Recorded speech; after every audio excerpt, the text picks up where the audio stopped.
अस्सलाम वालेकुम। Hello viewers, कैसे हैं आप? उम्मीद है आप सब खैरियत से होंगे। आप देख रहे हैं नसीब कुकिंग।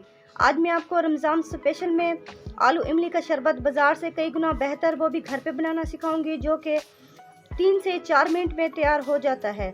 उम्मीद है आपको ये वीडियो ज़रूर पसंद आएगी। अगर आपको हमारी ये वीडियो पसंद आए, हमें लाइक और सब्सक्राइब कर दें और साथ ही बेल आइकॉन को दबा दें ताकि आपको हमारी आने वाली हर नई वीडियो टाइम पर मिल सके।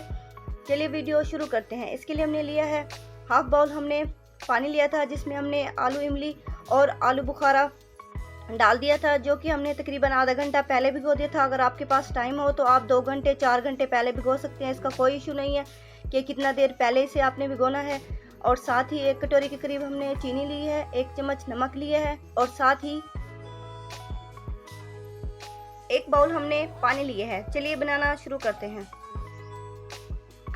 सबसे पहले हम पानी में नमक ऐड करेंगे, साथ ही चीनी टेस्ट के हिसाब से आपने ऐड करनी है, कम या ज़्यादा।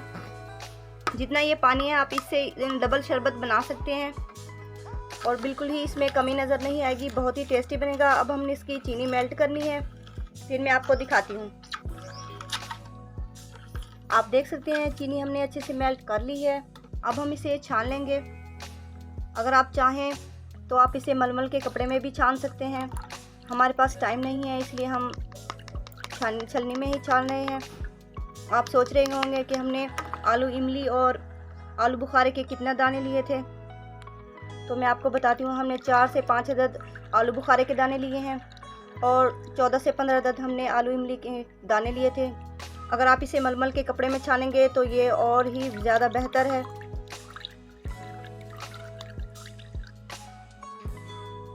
माशाल्लाह से आप देख सकते हैं इमली आलू बुखारे का शरबत हमारा अच्छे से रेडी हो गया है और माशाल्लाह से इसका कलर भी बहुत प्यारा आया है। उम्मीद है आपको भी ज़रूर पसंद आएगा। अगर आपको ये पसंद आए तो आप भी ज़रूर ट्राई कीजिएगा। मिलते हैं नेक्स्ट वीडियो में। अल्लाह हाफिज़।